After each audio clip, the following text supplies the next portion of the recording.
Esse episódio é patrocinado pelo Hortifruti Sabor da Terra, onde você pode encontrar o quê, Luan? Tudo de melhor que vier da terra. Atendimento excelente. E o sabor não deixa a desejar. O melhor da região, questões de frutas, verduras, legumes, a melhor água de coco da região, inclusive. Seu Valdir que o diga, né? Exatamente, gostou. E também Não podemos esquecer. da IOL Provedor, que é o seu provedor de internet que traz internet de qualidade e velocidade, com uma equipe super atenciosa e disposta para poder solucionar o seu problema. Então, com a IOL você tem garantia de qualidade. São muito rápidos no atendimento, internet de qualidade. E eu que sou gamer, você que é gamer, vai sentir a diferença, tá? Exatamente. Então é isso, valeu por atenção nesse episódio. E fiquem com o episódio, né? Fala pessoal, sejam muito bem-vindos para mais um episódio do nosso querido JingoCast. E hoje, Luan, com quem estamos, cara? Cara, tô muito feliz com a presença dele aqui hoje. Dr. Paulo Ramos. Ele que já tem uma longa trajetória, engenheiro civil, escritor, poeta, cantor. Então, doutor, muito obrigado por estar presente no nosso projeto. É uma honra pra gente. O prazer é todo meu.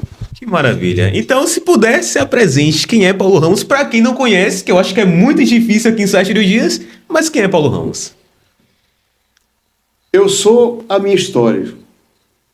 Nós somos as nossas histórias.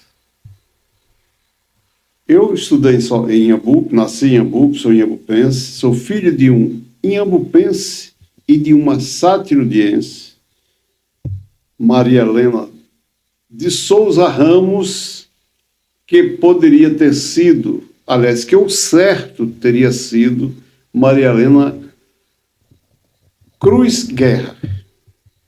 Que o meu avô fez uma confusão no nome dos filhos, entendeu? Pois é. Mas nasci em Inhambupe.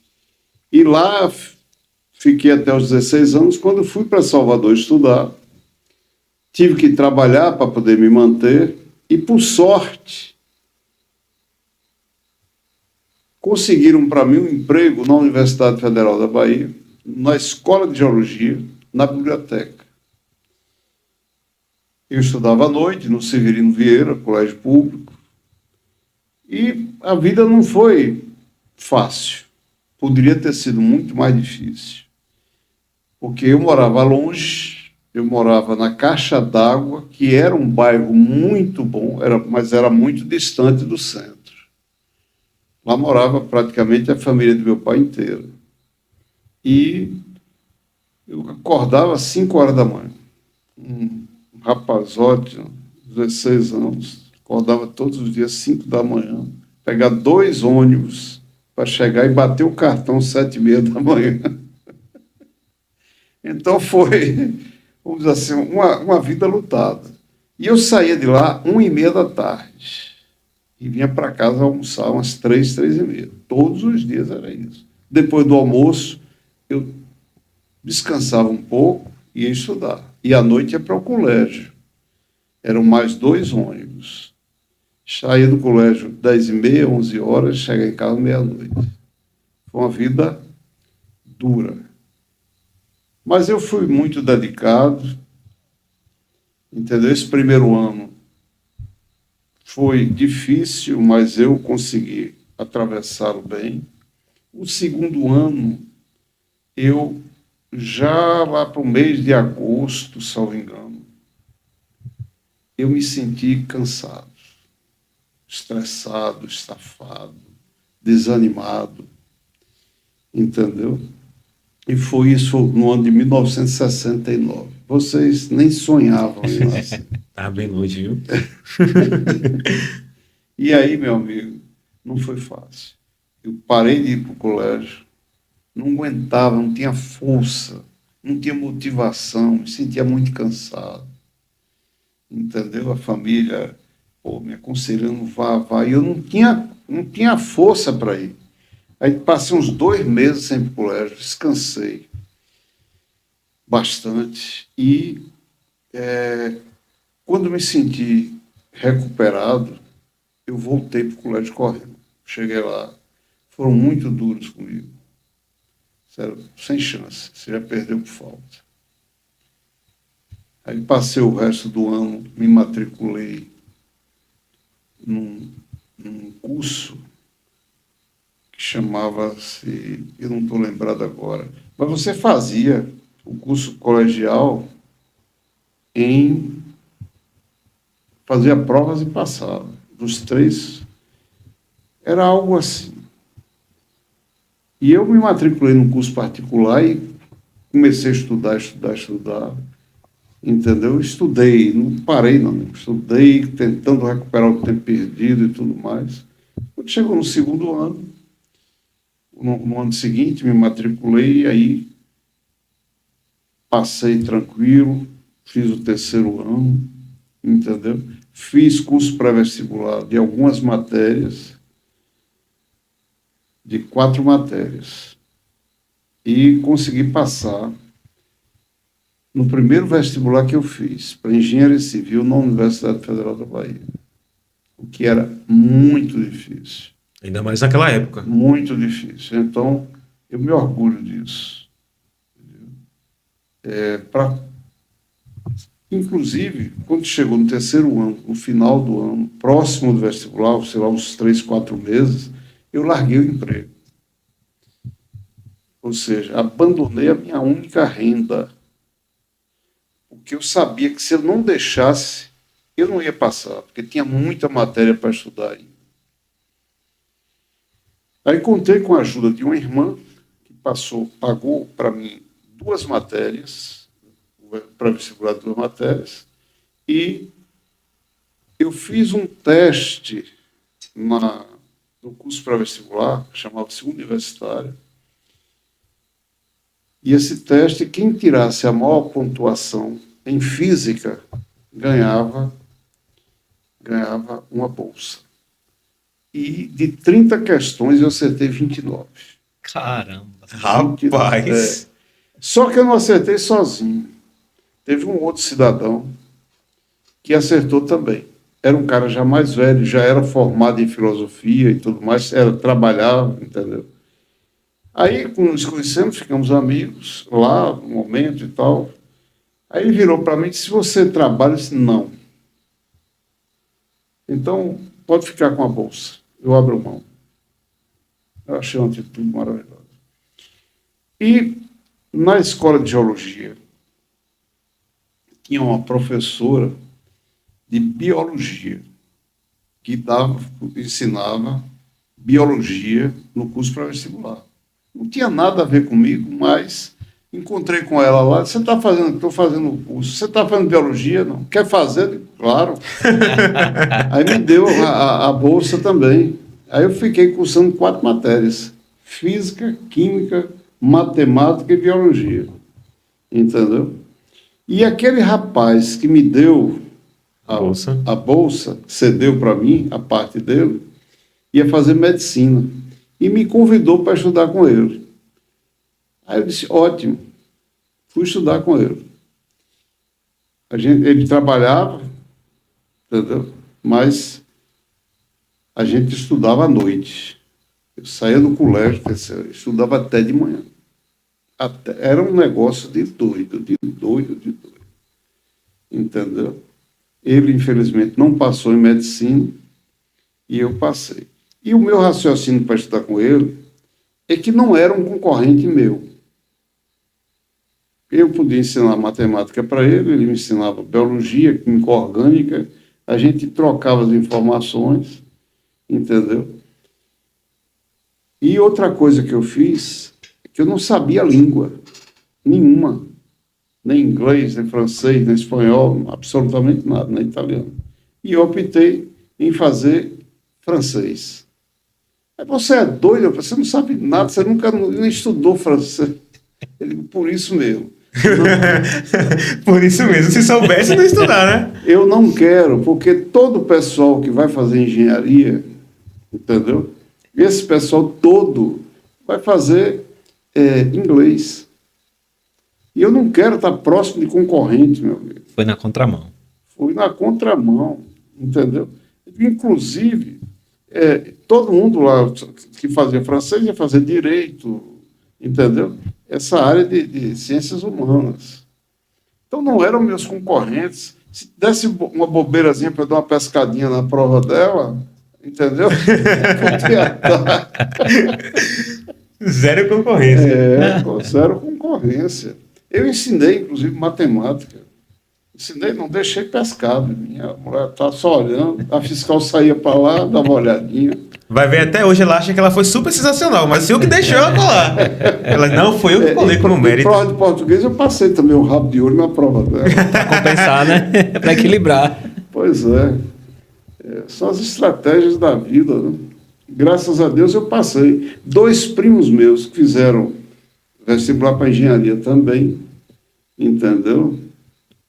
Mas optaram por inglês, os 2 perderam. Só eu que optei por francês passei.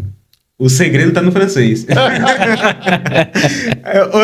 já jogou o código aí, ó. O segredo. Isso aí, o senhor tinha qual idade? Eu tinha acho que 19 anos. 19 anos. Aí se formou em engenharia civil. Me formei.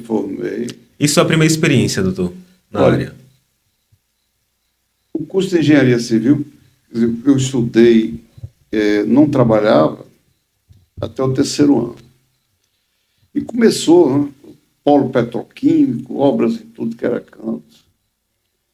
E eu não tinha carro. Para ir para Camaçari estagiar, só quem tivesse carro. Para ir para o Porto de Aratu, quem tivesse carro. Eu já estava no 3º ano, eu caminhei aquele Salvador de um jeito. Era ônibus e paleta, ônibus e caminhada. Aí eu virei para meu pai, eu digo, eu preciso de um carro, senão não vou ter oportunidade de trabalhar, de estagiar, de fazer nada. Meu pai não era rico, entendeu? O que ele tinha, na realidade, era uma fazenda pequena em Alagoinhas. E ele chegou um dia lá, resolveu vender a fazenda. E no negócio da venda da fazenda, ele pegou um Fusca. Isso foi no ano de 1976. E o Fusca era 1969. Mas só que era todo novinho, era de uma mulher. Só a porta dianteira que tinha uns ferrugenzinhos, mas ele estava muito bom. Aí ele chegou e me disse, olha, fiz negócio e esse carro aqui é seu. E com o dinheiro também comprou um outro carro para minha irmã mais nova, a Suzana. Foram 2 carros que foram fundamentais para a minha vida toda, porque com esse carro eu pude estagiar e Deus sempre esteve do meu lado. Está aqui atrás de mim, só me observando. Isso aí. Eu vim de férias, eu estava com uma namorada em Apup, eu vim de férias para lá, férias não, para passar o Natal com a minha namorada. E lá, eu tinha um sonho enorme de entrar na Odebrecht, um sonho imenso. Quando eu vi uma placa da Odebrecht, me arrepiava. Um dia eu vou estar aqui. Porque ainda no 1º ano, foi 2º ano, eu fui visitar com o professor da matéria de construção lá da Escola Politécnica, fomos visitar a estação rodoviária. Aquela estação rodoviária que existe, estava em construção. 73, 74, por aí. E a obra, quem estava construindo era a Odebrecht. Tanto detalhe. Primeira vez que se falava em concreto protendido para as lajes. O concreto protendido é um concreto muito mais reforçado, porque dentro do concreto vão umas bainhas com os cabos, e esses cabos são, depois de concretado, de concreto endurecido, ele é tracionado. Você puxa, bota um macaco de um lado prendendo e puxa do outro. Aquilo ali é Resistente. muito resistente. Então, aquelas coisas todas me impressionaram. Então, como eu estava falando, eu vim para Embu para ver a namorada e, por coincidência, eu estava na casa de um irmão dela, que era casado com uma colega minha de ginásio, e que essa colega era sobrinha de um engenheiro da Fengel, que era uma empresa do grupo Odebrecht. E ele estava lá. E a gente comendo tiragostinho juntos, batendo um papo e falando sobre isso, sobre aquilo. Entendeu? No final da nossa conversa, ele virou para mim: se você quer um estágio na Fengel Rapaz. de 90 dias, ele disse: pô, meu Deus do céu, é tudo que eu quero. Ele disse: então vá dia 3 de janeiro, que era uma segunda-feira, se apresente. Ela disse: passe na minha casa antes, no domingo, para pegar um crachá com sua foto e tudo mais. Já dei uma foto para ele, aquele negócio todo. E fui para lá. Um estágio para 90 dias. Quando eu cheguei lá, eu estava faltando 13 matérias para me formar. E falei para mim mesmo: daqui dessa empresa eu não saio mais. Era para 90 dias. Aí foi dedicação total. Esqueci a formatura. O que eu queria era ficar lá. Entendeu? Aí, você tem uma ideia, essas 13 matérias que eu podia fazer até em 2 semestres, 2,5, 3 semestres, eu fiz em 6. Pô, você está trazendo sua formatura, não me importa, o que me importa é o futuro, eu quero me garantir na Odebrecht. Aí dessa obra eu fui convidado para outra obra, para outra obra, para outra obra. Aí chegou um ponto que eu disse: agora eu preciso me formar. Aí pedi a oportunidade de fazer uma obra em Salvador, que era tudo obra longe. Porto de Aratu, São Roque. Aí me deram essa oportunidade. Eu fui, Edifício Garagem Aliança da Bahia. E nessa obra, dentro de Salvador, aí eu pude concluir meu curso. Aí não parei mais, só viajando, fazendo obras por aí. Aquela dedicação inicial ali no trabalho valeu a pena demais. Então, né? Com certeza, muito. Para você ter uma ideia, era lá nessa primeira obra minha, tinham 4 estagiários. Eu fui o último a chegar. Se eu não me dedicasse muito, qual era a chance que eu tinha? Zero. Verdade. Zero. Eu estava lá todos os sábados, você não via um estagiário no sábado. E o pessoal de olho em mim, entendeu? Trabalhando alucinadamente. Comecei a dominar as coisas todas. Tinha uma dúvida no campo, chama Paulo Ramos que ele sabe. Ainda estagiário. Ainda é estagiário. A dedicação, né? Dedicação, meu amigo. Entendeu? É a visão. Aí trabalhei 37 anos na Odebrecht. Entendeu? Me aposentei. Então, só para complementar, você não teve nenhuma experiência depois da Odebrecht como engenheiro? Depois da Odebrecht, E sim, não. Minha experiência foi toda na Odebrecht. 37 Sonho anos. realizado, né? Sonho realizado. Sonho Com realizado. certeza, não tenha dúvida, não tenha dúvida.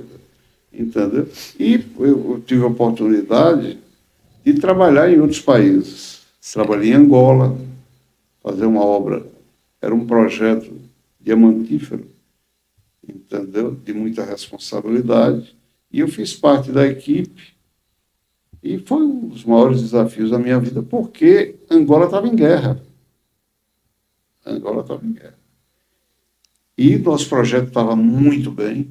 Eu estava também com a mesma dedicação que eu tive lá na primeira obra. Eu também fui um dos últimos gerentes a chegar em Angola. Eu digo: aqui eu tenho que me matar para abrir meu espaço. E me dediquei muito e contribuí bastante para o resultado da obra. Só que, um ano depois que eu cheguei, a UNITA, que era guerrilha de esquerda, ela invadiu nosso campo. Estava em guerra, tiveram a paz para poder ter eleição, tiveram a eleição. Como eles perderam a eleição, eles voltaram com tudo. Nós estamos falando aí de que ano, mais ou menos? 1992. Certo. 92. Eu estava com 41 anos. E aí, eles invadiram nosso acampamento com bala. No meu quarto livro, que eu estou escrevendo, aliás, esses capítulos todos já estão escritos, eu falo detalhadamente sobre isso. Entendeu? A gente já esperava a invasão da UNITA a qualquer momento, porque a gente tinha as informações e tal. E quando eles invadiram o acampamento, eu estava com uma praçazinha no nosso acampamento, eu estava conversando com os brasileiros que trabalhavam comigo, preocupados em como faziam para ter. saí de lá naquela circunstância. E começaram a surgir alguns angolanos que trabalhavam comigo também, que não eram de lá e também tinham o direito de sair. Que não faziam parte daquela confusão toda. Né? Não faziam. Eles trabalhavam, eram trabalhadores lá. Quando eu menos esperei, tinha um portão de entrada nas minhas costas. Quando eu menos esperei, eu só vi foi tiro, meu amigo. Mas imagine, um bavi, aqueles fogos. Entendeu? E eu, como eu estava de costas para o portão, eu não sabia para que direção eles estavam atirando. Aí todo mundo correu e entrou num container. Lá nesse container, eu me senti confinado. Você imagina a porta fechada aqui e o balaço comendo lá fora. Jesus. Eu disse, não, aqui eu não vou ficar. Aqui eu estou entregue. Aí o pessoal abriu a porta e tinha uma cerca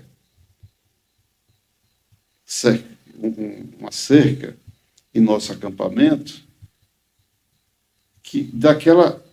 aquele arame narvalha. Sim, aquele que é embolado. Enrolado ali, que corta, meu amigo. Uhum. Nossa Senhora. Aí alguém, um angolano, teve a ideia de botar uma tábua. Uma tábua lá, botou em cima e vinham correndo e pulavam para fora. Eu fiz a mesma coisa. Eu estava de bermuda e de sandália. Nessa carreira minha, eu estava com 41 anos, praticava futebol, esporte, adorava jogar futebol também. Eu vim correndo e pulei. Quando eu pulei, já não tinha mais sandália no meu pé, não tinha mais nada. E o meu calcanhar, não me lembro se foi o direito ou o esquerdo, bateu numa raiz de uma... Não, meu Deus. Senhora. Isso era à noite. Hein? Não, eram umas 4 horas da tarde. Certo. Entendeu? E aquela dor insuportável, entendeu? Uma coisa horrorosa. Eu digo, mas aqui eu não posso ficar, eu tenho que caminhar. E saí pulando com o pé só. E os angolanos todos me acompanhando. De brasileiro só tinha eu. Entendeu? Os outros ficaram no container. Ficaram no container. Tinha muitos colegas engenheiros, todos lá. E eu saí e a cabeça lá, pensando que no pior sempre, né?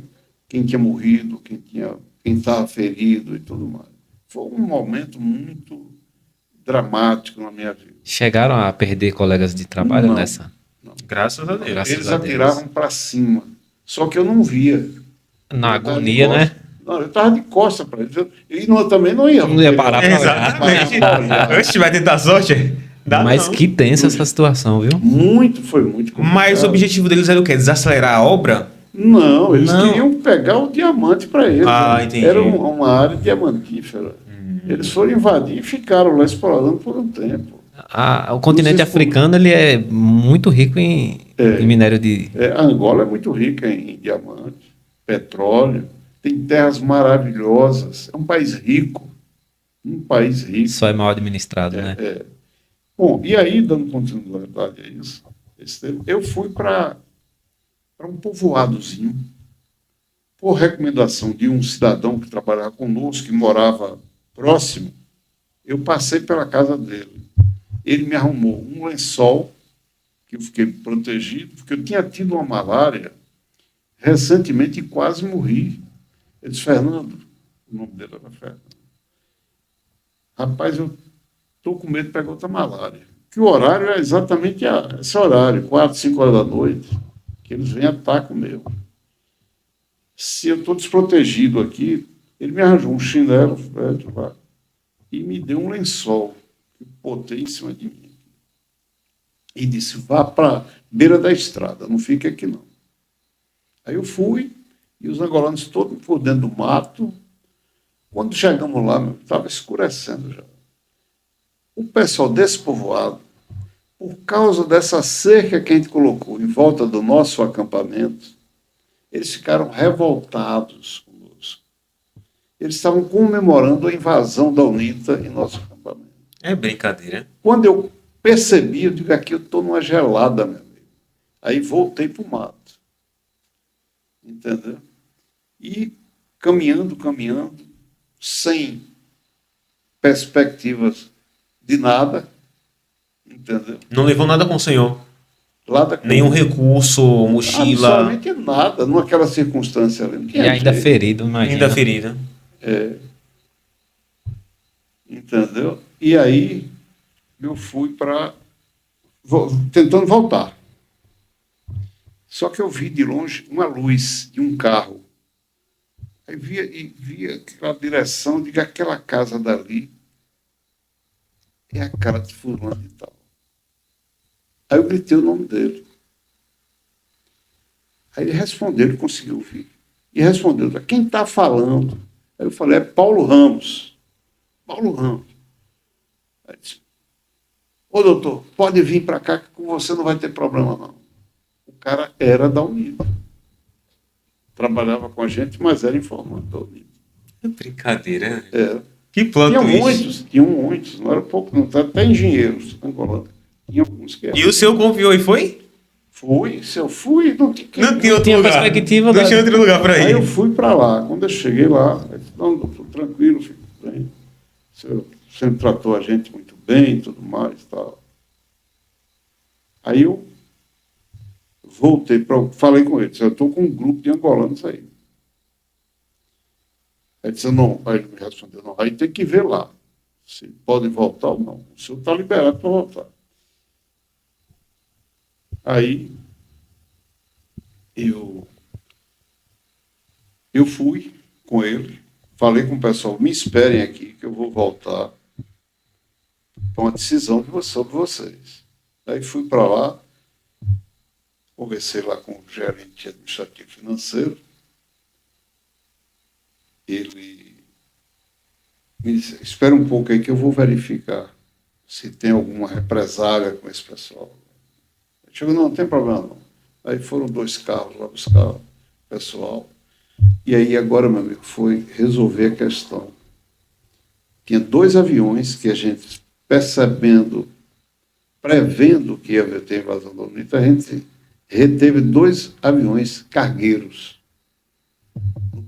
no nosso aeroporto, na nossa pista de pouso, que inclusive tinha sido eu que construí, eu e a minha equipe. Só que não ia caber nesses 2 aviões a quantidade de pessoas. Só de brasileiro eram 525. Meu Deus, era muita gente. Imaginava que era uma equipe reduzida. Não, que nada, muita gente. E muitos angolanos aqui fora, angolanos em Luanda. E Luanda está em guerra, Aí eu fui lá e conversei com o pessoal, os gerentes, eu era o gerente também, digo, olha, eu quero viajar, preciso viajar neste voo. Eu estou saindo de uma malária que eu quase morri. Eu tive paralisação de um rim. Tive que ir para o Brasil para tratar. Aí o pessoal compreendeu e eu voei com o pessoal no cargueiro, todo mundo sentado no lastro, entendeu? Rapaz, Do avião. situação de guerra. Um calor, meu amigo, insuportável. Quantas horas de voo? São 800 quilômetros. Foi mais ou menos 1 hora e pouco, 1 hora e meia de voo. Mas aqui, você imagina todo mundo ali. Mas você saiu da Angola para onde, nesse caso? Para Luanda. Eu saí de Luzamba, que era o projeto Diamantífera, onde eu estava, para Luanda, que é a capital. Entendi. E lá estava em guerra. Em guerra. Tinham 2 ou 3 ônibus lá esperando a gente, para levar a gente para o acampamento nosso de lá, de Luanda. Só que todo o trajeto de guerra. Você só via bombardeio. Entendeu? E o motorista conhecia de lá, conhecia muito bem, ele saía de branco. Entendeu? Mandava lá, deita todo mundo aí, deita. Entendeu? Chegamos lá, passei a noite, evidentemente que não dormi, tomei um banho, fiquei por ali, tomei uns 2 uísques para dar uma relaxada, e já estava lá. Entendeu? Eu sou apaixonado pela Odebrecht. E já tinha lá. O diretor-presidente chegou no outro dia, em 2 aviões da Varig, para levar parte da equipe. entendeu? 2 DC-10 da Varig. E ele foi o diretor-presidente, Renato Baiar. Foi para lá. Não mandou representante, Paulo não. Franco, Ele que foi. Não, ele levou o diretor, que estava inclusive numa fase de transição, estava trocando diretor do país. Estava trocando. Ele levou o diretor que ia assumir, entendeu? E ficar lá os 2 diretores e mais ele. E mais o diretor de contrato, etc. Muita gente lá. E lá foi uma noite danada. E é tanto que no outro dia, para a gente decolar para o Brasil, nesses aviões, a gente tinha que voltar de ônibus. E a guerra tem se intensificado. Caramba, que Foram Que 5 cenário. experiência, viu? 5 ônibus que foram. Foi o primeiro, o segundo, o meu foi o terceiro.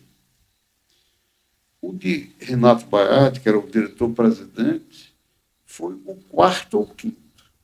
Eu sei que ele não conseguiu chegar no aeroporto. Entendeu? O pessoal conseguiu, porque estava. Se ele tentasse passar, ia morrer todo mundo. Eles conseguiram parar num comando do Exército. E lá ele ficou protegido. E esse comando também sendo bombardeado. Foi duro, duro, duro. Ele, inclusive, lançou um livro que eu li, inclusive, numa noite. Eu passei a noite lendo esse livro. O livro é bom, então, viu? Pô, Rapaz. e eu me senti no meio. E a né? identificação pessoal É. dele. Entendeu? Esse livro chama-se 25 anos, que era o tempo que ele tinha de Odebrecht, em 24 horas, que é o tempo que ele passou. Todas as reflexões, tudo. É um livro sobre a vida dele. Que nome de Isso- livro também. Caramba, dá um filme essa história. Como é? Dá um Dá um filme. filme Dá um essa filme história. lá. Muito bom. Uma coisa, doutor, que eu não sei se foi antes ou depois disso. E aquele fato que você já me contou em outra ocasião, do carro que pegaram por engano, que era para ser o senhor. Não, isso aí já foi na Colômbia. Já foi na Colômbia. Na Colômbia. Ó, outra Também situação. o seu só ia para país tranquilo, né? Eu saí de lá de Angola e tinha uma ferrovia para ser feita na Colômbia. E eu sou um ferroviário. Odebrecht tinha poucos ferroviários. E aí eu fui convocado para essa obra. 200 quilômetros de ferrovia, entre um trecho onde você tinha paramilitares e guerrilha. A guerrilha de esquerda. Eram confrontos diários. Aí já foi qual ano? Como? Aí já foi qual ano, mais ou menos? Eu fui para lá em 93. 93, já no 90, seguinte já. Já. Aí fiquei de lá, 93, até início de 98. Eu passei na Colômbia quase 5 anos. Fizemos essa obra, mas ele está... Renilson conhece bastante a minha vida, porque a gente conversa muito. E lá na Colômbia não foi fácil. Inclusive, lá eles sequestravam. Né? E a gente vivia... Eu era, no canteiro de obra, eu era a maior autoridade. Eu era o gerente da obra. Certo. Então, eu era avisado para um sequestro. Eu trocava de carro a cada 3 semanas. E lá tinha a questão dos cartéis também, né? Mas os cartéis não se envolviam, estavam longe e tal, entendeu? Diretamente com a gente, não. Eu, quando fui para lá, o Pablo Escobar ainda estava vivo Sim. e atuando. Foi entendeu? nessa época aí. Nessa época, quando eu cheguei lá, ele estava numa fase de explodir carros com dinamites no meio da rua, entendeu? Para destruir alguma coisa ou alguém. Era desse jeito.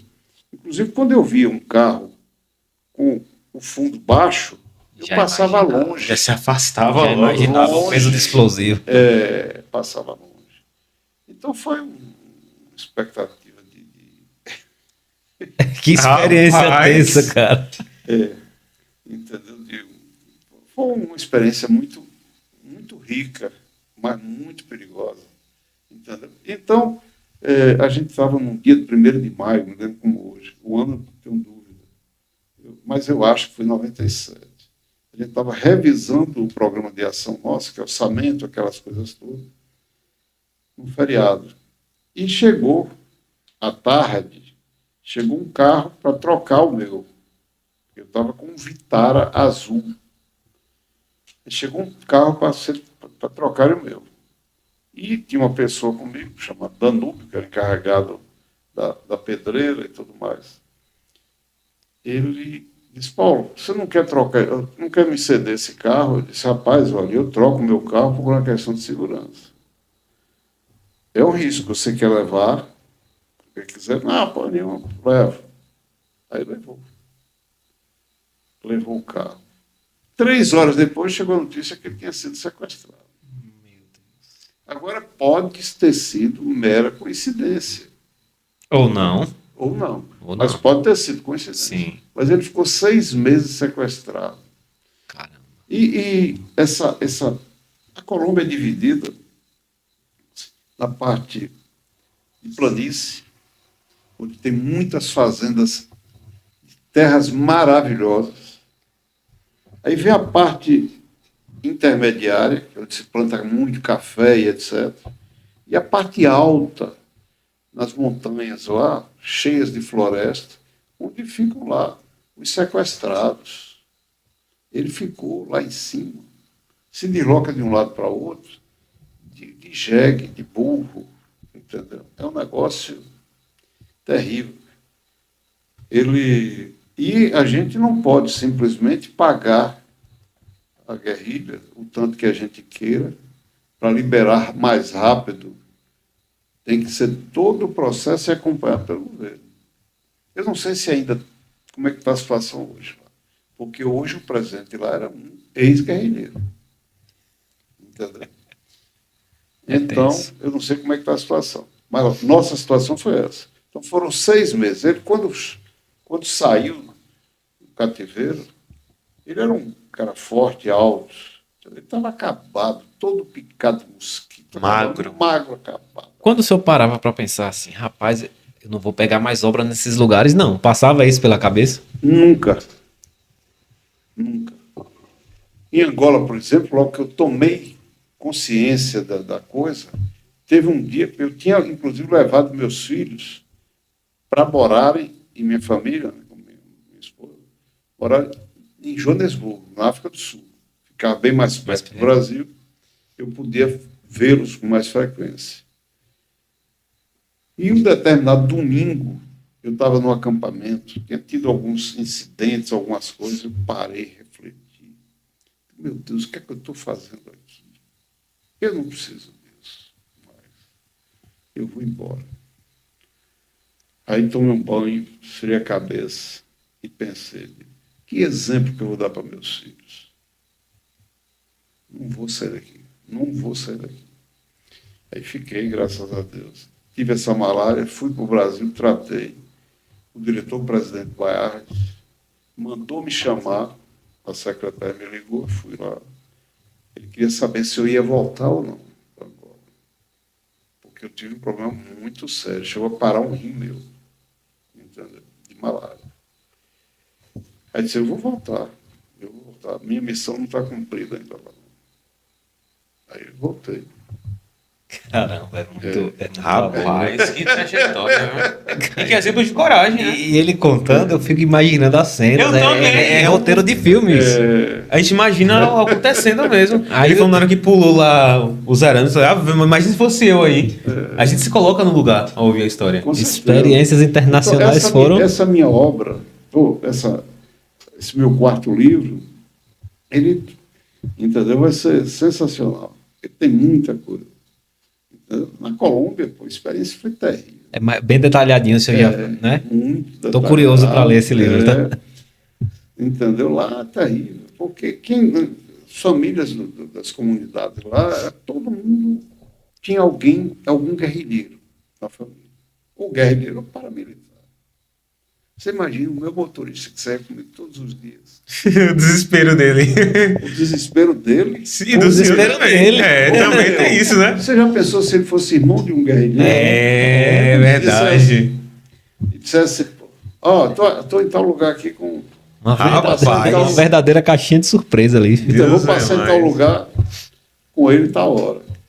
Chegar lá, armar. Entendeu? Teve alguns dias eu saía mais cedo do que ele chegava. Eu saía sozinho. Eu digo, é hoje que esse cara vai armar para me pegar. Eu fico nervoso só de ouvir eu a saía história. sozinho. Teve um dia que eu saí sozinho, me perdi, me deparei com um grupo de paramilitares, caras armados até os dentes, debaixo de uma árvore eles estavam, sem camisa, dentro do mato, sem camisa. Porque a estrada são 200 quilômetros para percorrer aquilo ali. Entendeu? Não tem como. Eu, rapaz, presenciei cenas horríveis. Eu cheguei a uma conclusão. Realmente, Deus sempre esteve com o Senhor. É, de fato. É meu aliado. De fato. Rapaz, que trajetória. Deus é meu aliado. Aí você falou... Pode complementar. Pode complementar. o que Mas você falou. mas também tiveram experiências internacionais tranquilas em países. É. Ele tentando lembrar sem achar. Não, eu passei 9 anos no Panamá e Sério. com muitos desafios, mas desafios técnicos, de Pronto. prazos. O Panamá chove 8 meses. Não é questão de vida ou morte. Não. Graças a Deus. Um alívio. Não, lá não. O Panamá é onde tem o canal, não é isso? É. América Central, país muito importante, tem o Canal do Panamá. E tem os 2 oceanos, de um lado. Uma tripazinha assim. Sim, é onde fizeram para cortar o caminho entre um oceano e outro, não é isso? Tem um Canal do Panamá para passar de um lado para o outro.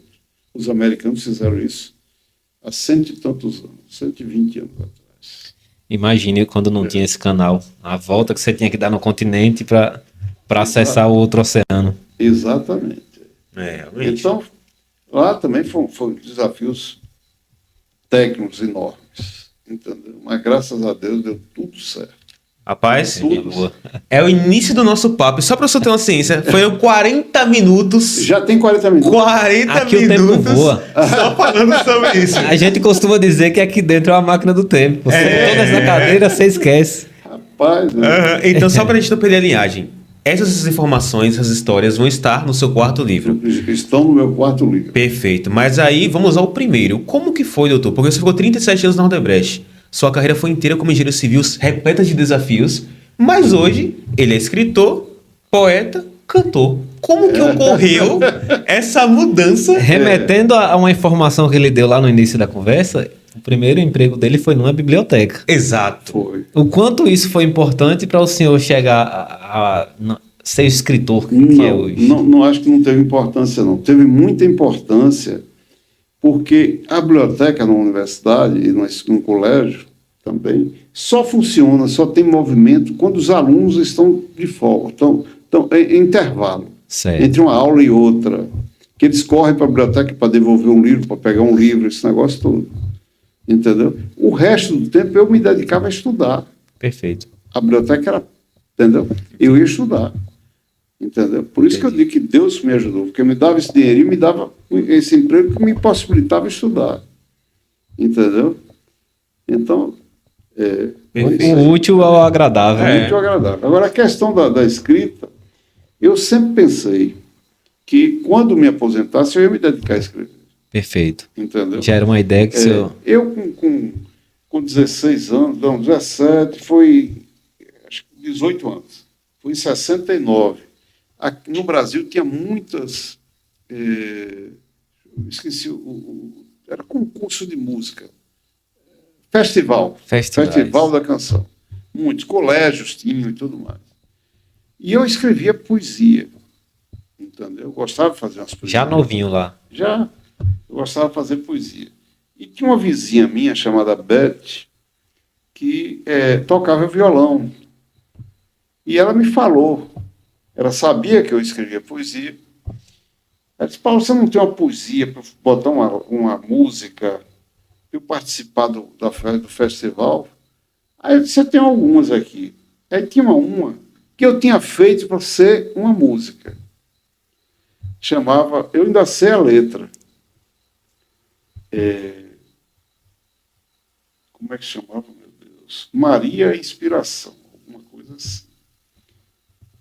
Era assim: ouvido escuta, a mão na execução, o peito cheio de amor, Maria a inspiração, os olhos a olhar para ela ou sua fotografia, contanto que seja ela, sua grande e amada Maria. O teor é de amor, como poderia ser, O momento é muito lindo, não há outro a escolher. Aí vem um refrão. Se musicada será gravada, se cantada será também. Se só poesia será editada, e se censurada será ninguém. Na época, tinha uma censura danada, entendeu? O regime militar censurava bastante.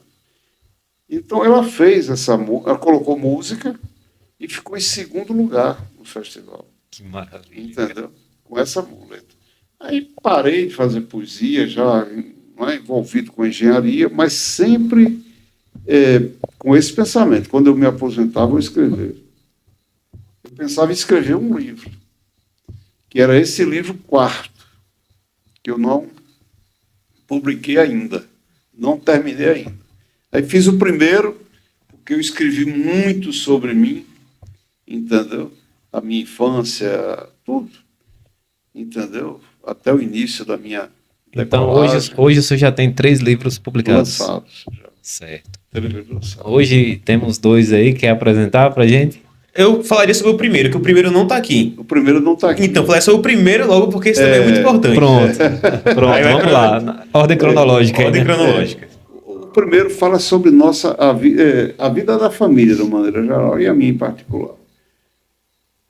Nós não teríamos condições de estudar, porque em Iambupe não tinha ginásio, na época dos meus irmãos mais velhos.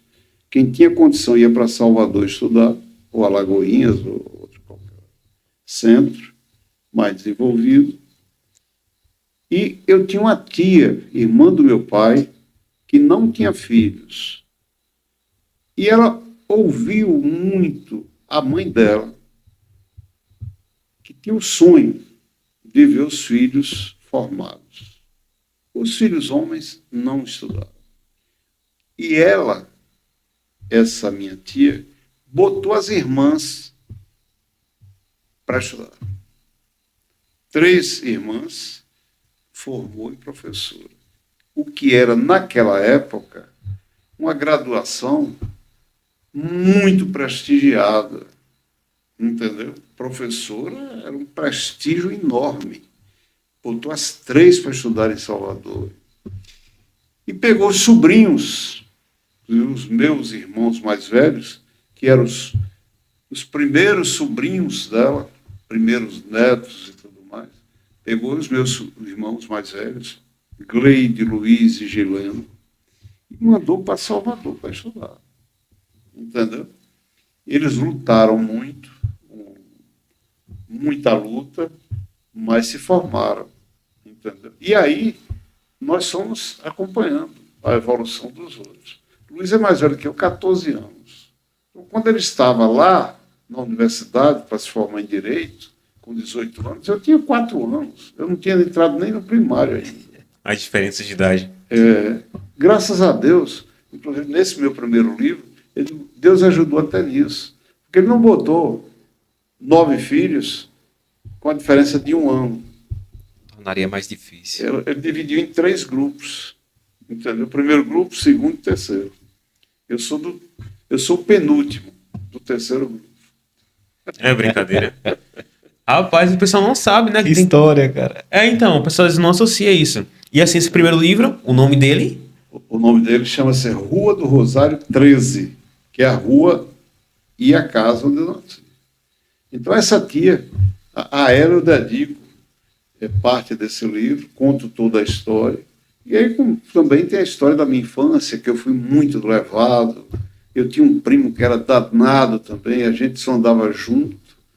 O nome dele era Wellington, que inicialmente, pela dificuldade de pronunciar o nome, chamava ele de Tinho. Tinha muito isso. E eu era Paulo, sou Paulo. Aí formava a dupla Palitinho. Ah, não é possível, não. Que não era brincadeira. Já é nome de criança que dá trabalho, a dupla. A dupla Palitinho aprontou. Eu conto muito caso, entre os nossos casos nesse livro. Até teve um padre que passou em Iambupe, era um frade. A gente devia ter 11 anos. Recrutando garotos para estudarem para padres. Entendeu? Aí disseram o seguinte, nos levaram para conversar com esse Frei. A minha Resca. Nossas mães nos levaram lá. Meu amigo, o Frei tirou nossas mães da sala e ficou conversando com nós dois. Nos convenceu que nós tínhamos que ser padres. Nós dois, você imagina. Ele convenceu. Convenceu nós dois. Nós já saímos dali rezando. Não é possível, não. Viramos coroinha. Ajudando a missa. Não tá vendo. Fomos aprender latim. Tudo isso está no meu primeiro livro. Aí, tá vendo? Que até isso, a vida foi Fomos aprender generosa. Fomos aprender latim e tudo mais. Com 30 dias, fomos expulsos da igreja. Entendeu? Tivemos uma recaída terrível. Rapaz. Nossa, foi terrível. Eu associando o nome Palitinho com ser padre, eu já não vai dar certo. Não dá certo, não dá certo. E aí tudo tá no Rua do Rosário 13. Inclusive eu tive aqui em Sátiro Dias com o Padre Edson, eu tinha uns 11 anos, 10, 11 anos. Vim ajudar a missa aqui. Resca era mais concentrado do que eu. Era resca de um lado e eu do outro, com aquelas negocinho ali. Eu me distraía, batia o negócio fora de hora. Oh, meu Deus do céu. Não dá trabalho mesmo, viu? História legal. Rapaz. Rapaz, não era brincadeira. Nós fomos expulsos por causa disso, porque eu... Resca também era danado. Ele via que eu estava desligado, ele virava para mim assim. Aí eu... Ah, era de propósito. Era de... Aí caímos da risada dos dois só. Rapaz. Tem muita história aí. É bom demais. É brincadeira. É engraçado demais. E aí... Não é brincadeira. Rua do Rosário 13 fala sobre sua infância, mas fala também sobre sua fase adulta? Um pouco. Ah, já entendi. como é que eu cheguei no Odebrecht, conta algumas histórias e tal. Entendi, é mais sobre sua origem mesmo. Minha origem, a luta, tem uns casos engraçados. Igual esse. A gente já estudando engenharia, eu, Resca e João. João também é engenheiro e a gente resolveu juntar um dinheirinho para conhecer um brega famoso chamado 63. A gente juntou um dinheiro. E nós três, de calça boca de sino, descendo a rua, que chama a Ladeira da Montanha. Meu amigo, a boca de sino, você conhece aquela calça? Sim, claro. A boca é desse tamanho, assim. O negócio você anda, vai abanando assim. No estilo, Aí antigamente. daqui a pouco, meu amigo, nós vamos descendo, cigarro na boca, o verdadeiro boêmio. Daqui a pouco eu senti alguma coisa chegando aqui na minha virilha. Eu bati a mão aqui, espremi, era uma barata. Entrou pela boca de cima até aqui. Rapaz. Você imagina, você ir para um lugar desse, com um fedor terrível de barata. Jesus. Bom, o resto eu não vou contar, vocês se quiserem ler. Leia o livro. Você já deu spoiler eu vou demais. fazer isso. Não, tem que ler, tem que ler. Pô. Viu? Sem condições. Muito bom, cara. E tem muito mais histórias também nesse estilo. Eu fiquei curioso desse livro. É legal demais. Bom, eu vou aproveitar a oportunidade para fazer o seguinte. Com a música, nós estamos montando um show. Eu não sei. O primeiro show eu vou fazer. Se vai ter o segundo, o terceiro, não sei. Deus é quem sabe. Deus está me ajudando com isso. Vai ser co-apresentador comigo. Perfeito. Perfeito. Show de bola. Escolha excelente, inclusive. E esse show eu quero contar minhas histórias, essas histórias engraçadas. Tem um bocado de piada também que eu gosto de contar. Música, poesia. Vai ser uma coisa bem diferente. Eu espero que todos gostem. É uma coisa bem completa, então é o que falta na nossa região. Mas, de Isso. fato, eu diria que é um show que mescla várias coisas legais e não se torna um show cansativo. Não. A gente está fazendo uma programação muito legal que vai ter vários momentos. Tem um momento de música, momentos de contos, de poesias, tem Isso. participações especiais. Então, isso é uma coisa bem legal. Caramba, isso é legal, viu? Vai ser sensacional, cara. Eu não tenho mais idade para dizer, eu vou cantar 20 músicas num show. não tenho mais garganta. Mas o senhor já Tanto tem uma, 10. o senhor já tem uma expectativa de data, assim, de... A gente estabeleceu uma data que seria 26 de agosto. Sim, hoje. Hoje. Mas está muito atrasado. É. Pronto, o anúncio bateu Vai com a ter, data. Vai ter. Mas vai esse filme. ter. Com fé em Deus, que seja esse mês de setembro agora. Perfeito. Pois é, e o segundo livro é o chamado Tanque Velho. É esse livro aqui. Esse Tanque Velho, na realidade, é uma fazenda que foi do meu bisavô, Manuel José da Cruz, Manezinho dos Pilões. Entendeu? Não sei se você sabe, mas ele deixou muitas fazendas. Me parece que foram 12. Para cada filho deixou uma fazenda. E deixou muito gado também. Essa fazenda eu não herdei, eu comprei. Entendeu? Foi de um primo carnal de minha mãe, que vendeu, a viúva vendeu para um ex-prefeito de Alagoinhas e eu comprei na mão dele. É um livro que trata de assuntos aqui, falo muito sobre a família, entendeu? Sobre a minha família. Aliás, no primeiro livro eu conto também a minha primeira vez que eu vim aqui, uma viagem que eu fiz, que eu tenho orgulho disso. Com 14 anos eu tinha primos aqui, primos carnais em Biritinga que eu não conhecia. Então eu planejei essa viagem, entendeu? Vendi jornal lido já, para armazém que vendia sabão para enrolar sabão. Tem umas revistinhas que um cunhado meu, a noivo de uma irmã minha, ele tinha a mania de ler uns gibizinhos assim, um negócio. Tinha uns romances, tinha cowboy, aquelas coisas todas. E ele me dava, lia, me dava, lia, me dava. Eu relia, juntava e revendia.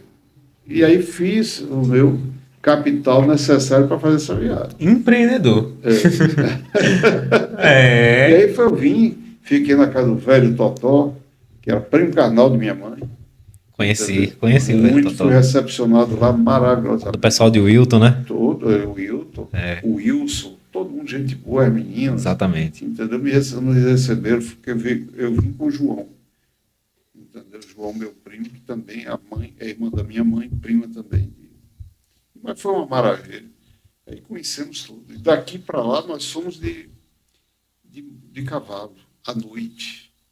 Uma pessoa, dia de segunda-feira, ele veio de lá para cá e ia voltar. E aí nós fomos acompanhando ele e nos deixou lá na casa dele. Do pai de Vilma. Sim.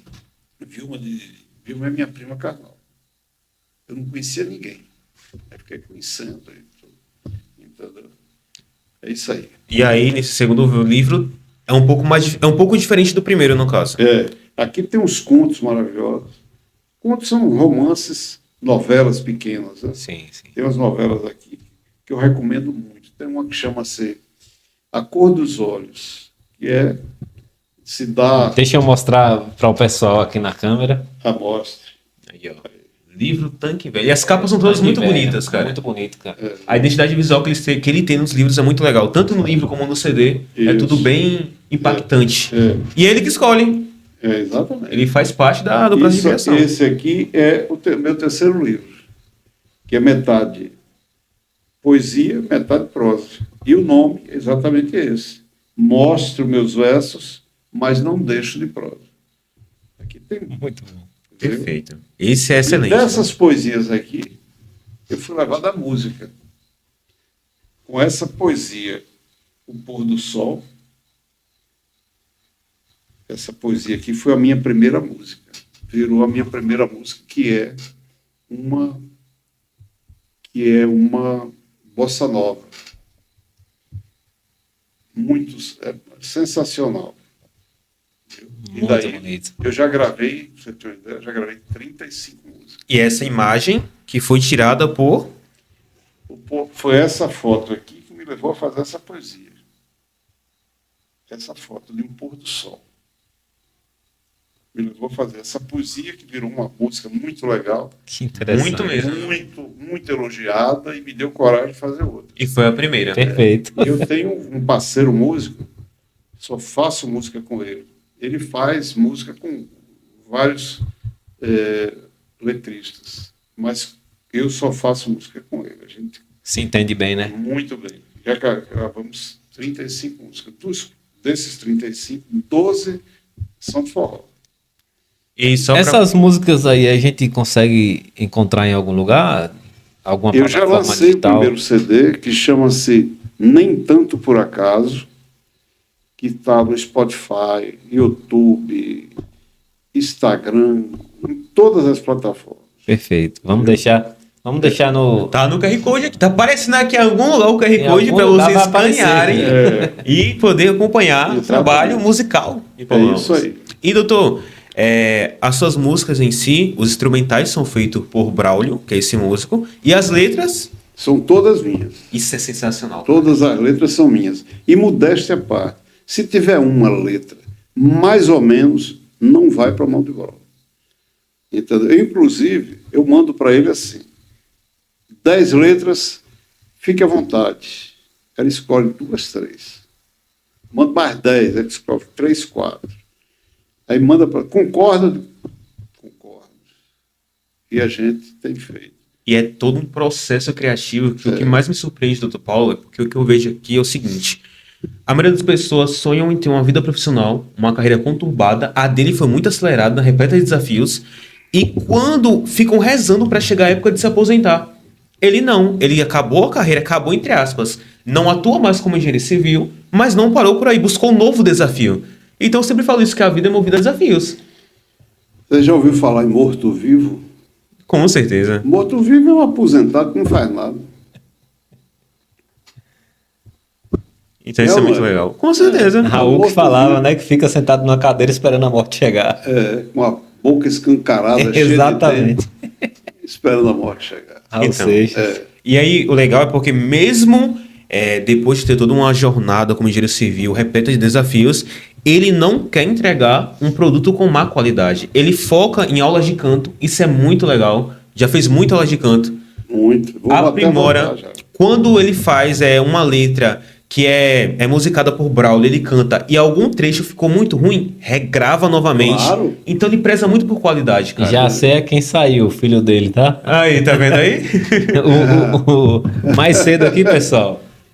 Antes de começar a gravar, a gente conversando aqui, e eu conheci na minha adolescência a banda Udora, que anteriormente era a banda Diesel, através da sua esposa, que ganhei um CD dela, dos seus E filhos. hoje é Oceania. Oceania. Ouvi muito na minha adolescência. Então. Música em malhação, tá? E aí ele falando que Tocou o no filho, Rock in Rio. que o filho Olha, dele é bem assim, exigente. Ele vai lançar agora um CD. Eu vi as músicas. Não tem no Brasil igual. Qualidade fora do comum. O senhor gostava de Nossa. rock quando era jovem? Rapaz, deixa eu lhe dizer uma coisa.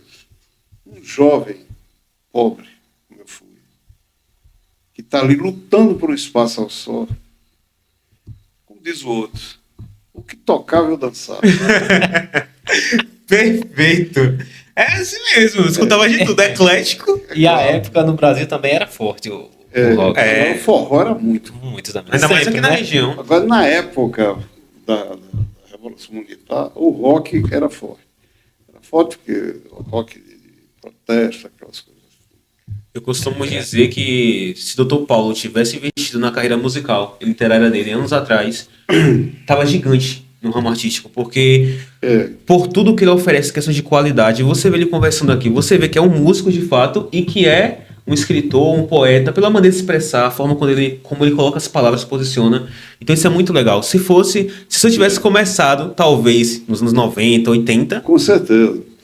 Mas eu não tinha essa visão, Sim. entendeu? De que eu teria essa capacidade, entendeu? E eu estava completamente no ramo da Estava realizando um engenharia. sonho. era o sonho também. É, O senhor estava vivendo. entendeu? Agora, meu irmão Gileno, que faleceu, ele era um cantor, pronto. Ele nasceu para ser cantor. Só que ele não tinha, vamos dizer assim, características que eu tenho. Eu sou mais corajoso que ele. entendeu? Sou mais, vamos dizer assim, eu tenho essa veia de composição, ele não tinha, entendeu? Mas ele tinha uma voz bonita demais. Nossa Senhora! A minha voz é uma voz bonita, mas a dele era muito mais do que a minha. A voz grave, voz vozeirão. Ele adorava cantar os boleros de Nelson Gonçalves, aquela coisa. Uma vez eu morava no Maranhão e ele foi para lá me visitar. E aí ele me chamou, disse: Paulo, eu quero ir num karaokê. Isso foi na década de 90, 95, 96, por aí. Não foi não. 86, 80. 96 eu estava na Colômbia. Sim. E aí, nós fomos. Quando chegou lá, o pessoal cantando no karaokê, subia no palco, cantava, ele foi. Depois que ele foi, proibiram todo mundo cantar. Não, só você. Só ele agora. É brincadeira. Contratou ele para fazer o show ali. Pronto, só ele cantava. E o pessoal também ficou meio intimidado, né? Disse: pô, vou fazer o quê com o cara? Subiu o sarrafo demais. Qualquer pessoa que aparecesse não ia atingir o nível. Doutor, a gente abordou muita coisa legal e eu queria até puxar um pouco, mudar um pouquinho o tema, falar um pouco mais de forma geral. O senhor entrou na literatura, poeta, na poesia, na música, digamos que um pouco tarde comparado com o que você poderia entrar previamente, mas o tempo certo é porque é o tempo de Deus. Mas, como você falou, antigamente tinha biblioteca que você frequentava e hoje em dia os jovens, essa nova geração, não consomem muito literatura, principalmente no Brasil. Infelizmente tem essa lacuna muito grande. Então como que o senhor enxerga isso? Esse fato das pessoas não sentarem para ler o livro Porque Luan lê bastante, muito mais que eu, inclusive. Mas já foi na fase adulta, tá? Você começou na fase adulta. Eu não gostava de ler. Entendi. Então... O problema é o seguinte: tem que se fazer a cabeça dos pais, dos professores e dos pais. Porque tem que dar uma forma, arranjar uma forma de incentivar os jovens, as crianças a ler, entendeu?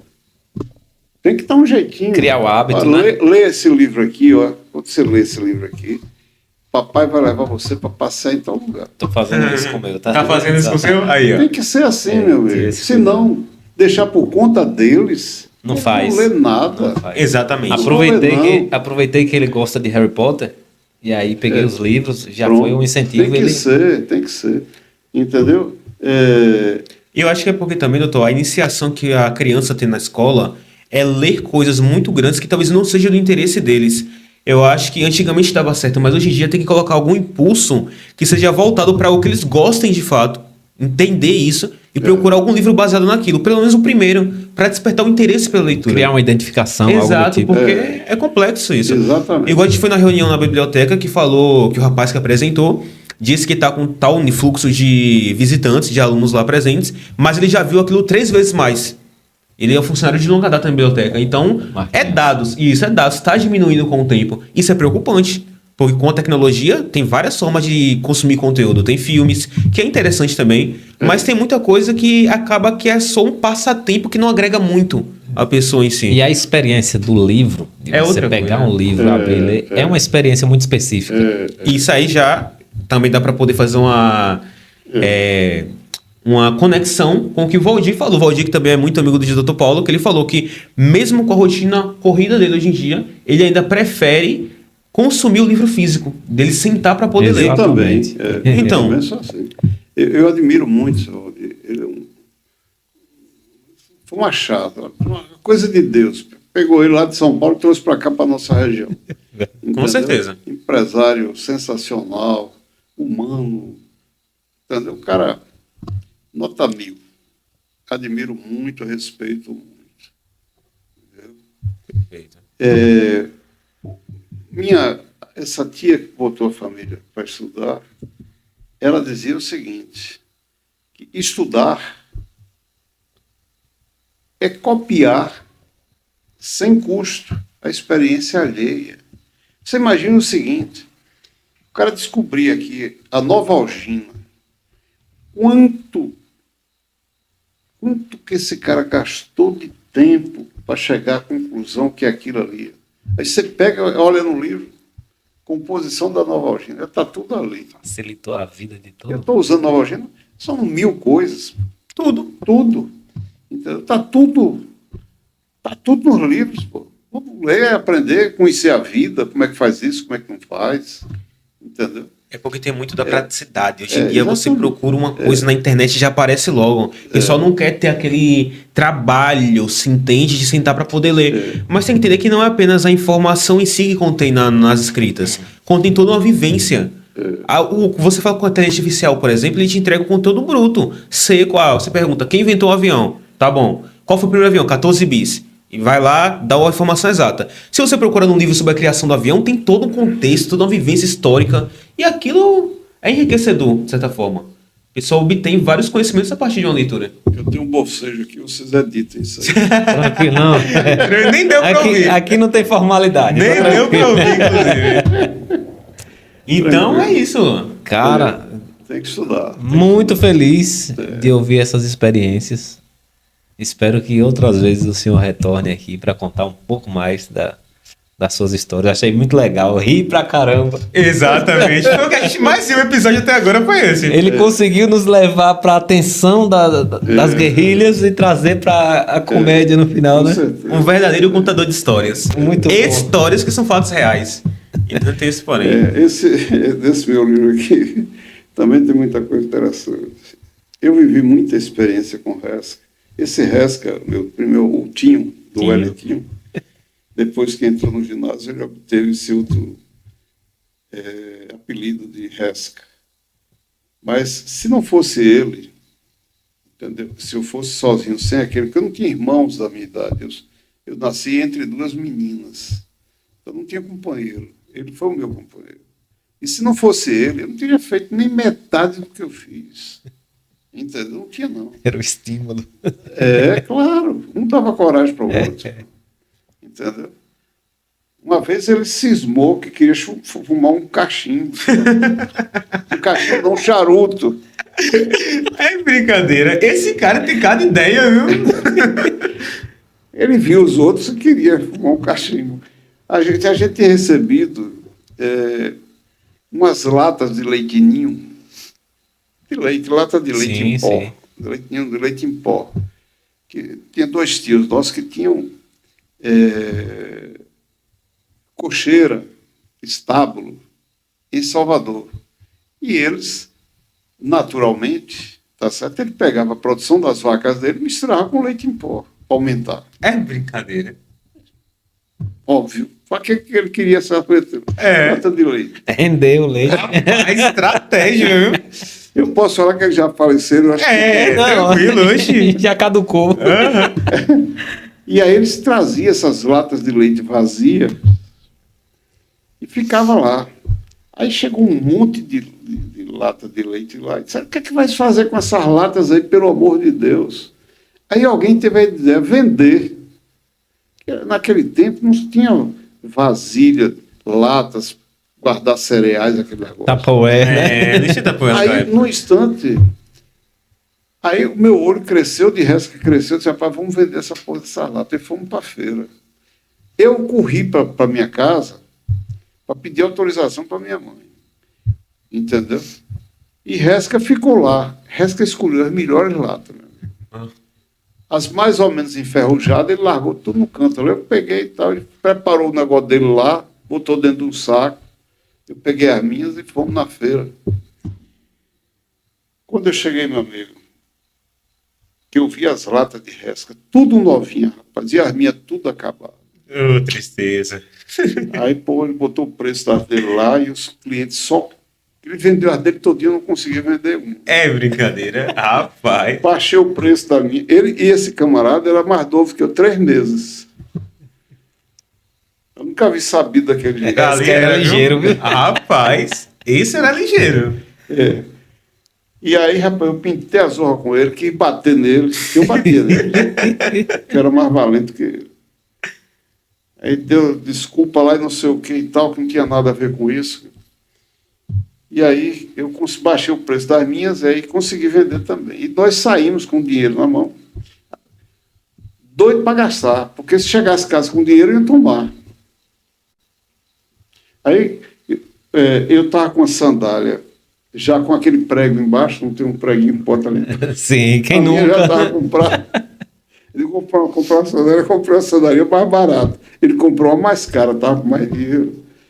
Aí passamos lá num bar que chamava Bar Dona Maria Maia, tomamos um sorvete, chamava Bafa Banca. É um sorvete feito naquelas cubas. Tomei fizemos uma farra, compramos bombom, não sei o quê. Aí ele doido, sobrou um dinheiro. Disse, rapaz, vamos passar ali, vamos comprar jurubeba. Jurubeba Cachaça. Sim. cachaça. E comprar fósforo e um charuto. Vamos experimentar esse charuto, eu vejo todo mundo fumando. Assim. Meu Deus do céu. Aí fomos para a beira do rio. Ficamos lá, pulando, tal, não sei o que, tal, tomando Você imagina que louco. Né? Meu amigo,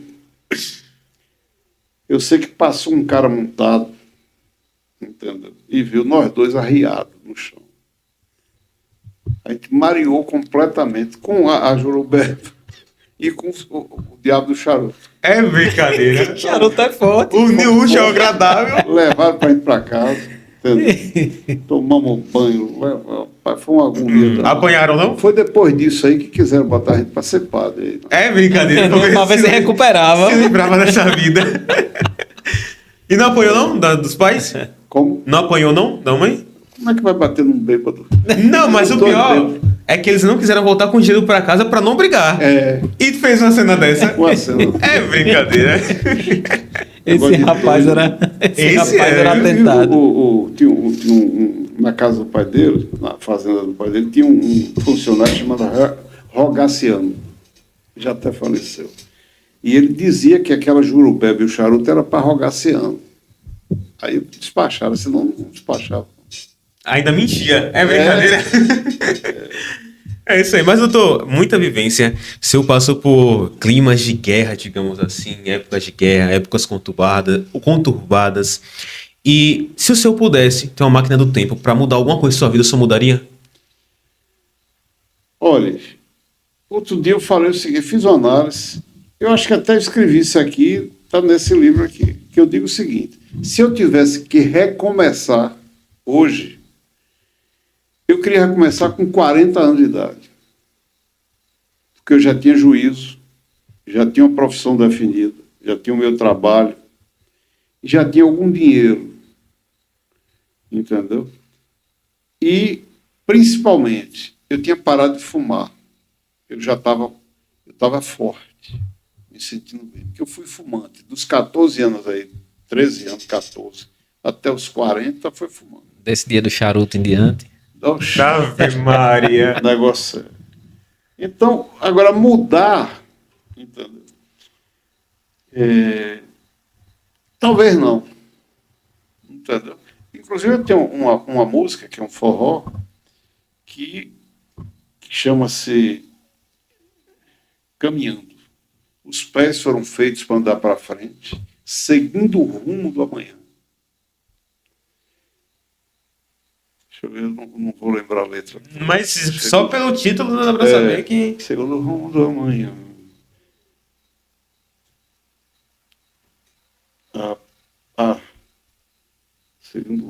Seguindo os passos da vida e do tempo, que não pode ser confrontado por transformar tão ligeiro o presente no passado.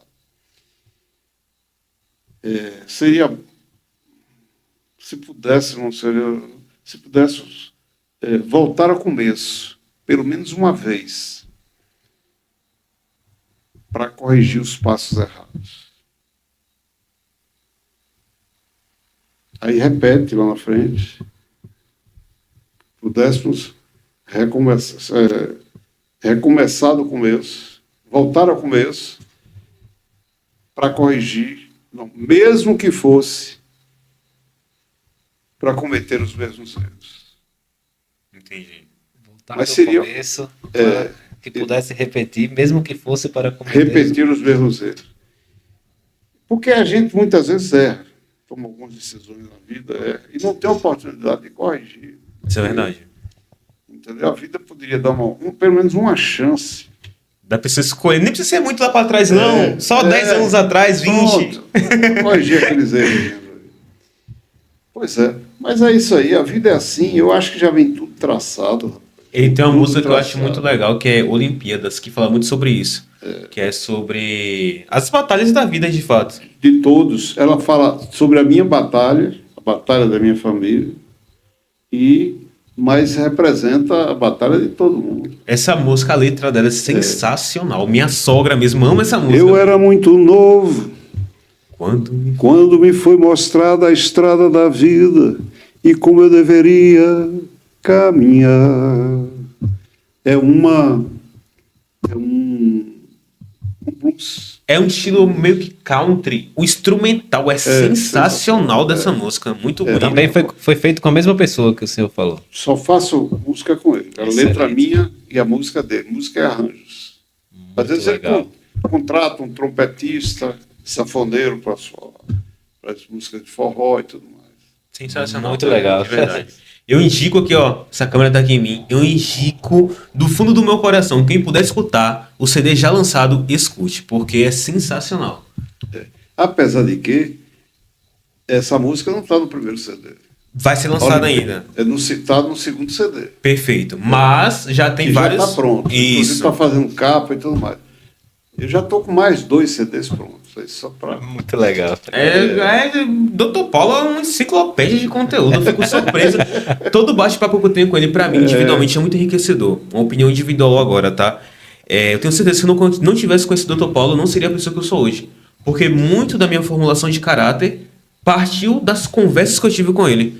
Aqui é um bate-papo pra isso, doutor. Esse projeto de JugoCast é para trazer pessoas como o senhor, que possam agregar tanto na nossa vida, como na vida das pessoas. Feliz demais, viu, doutor? Muito feliz nós estamos Eu aqui. também, muito feliz. De verdade. É uma grande oportunidade estar aqui conversando.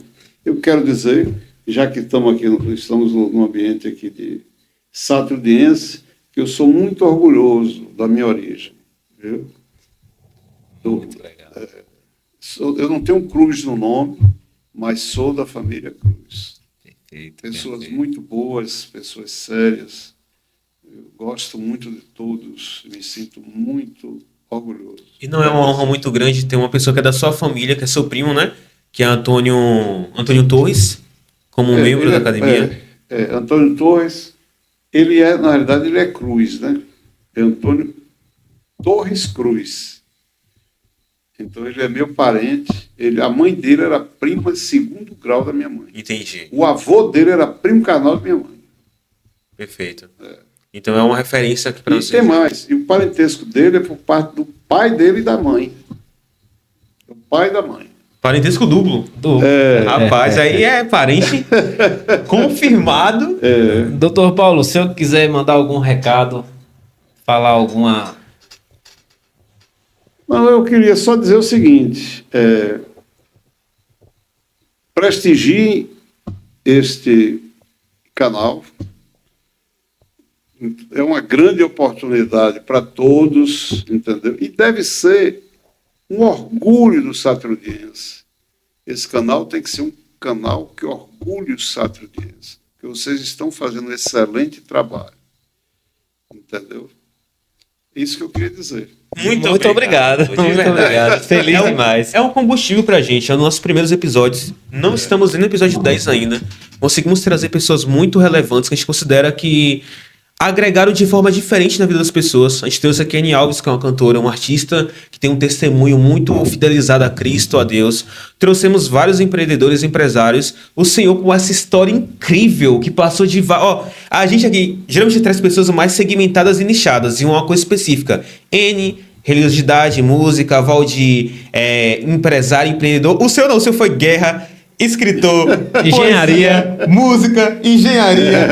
Foi muito legal. Mas eu me diverti demais, eu ri tanto aqui. Exatamente, a parte que fez a Me gente rir diverti também. muito. E como a gente costuma finalizar, uma salva de palmas para o Dr. Paulo. Muito obrigado, muito obrigado. Dr. Paulo é, de verdade, uma das personalidades que o Satridiense, como tem que ter orgulho desse projeto, tem que ter orgulho de ter pessoas como o senhor aqui na região. Não é questão de vangloriar, nem de colocar em um pedestal acima, não. É questão de a gente valorizar quem é da nossa terra.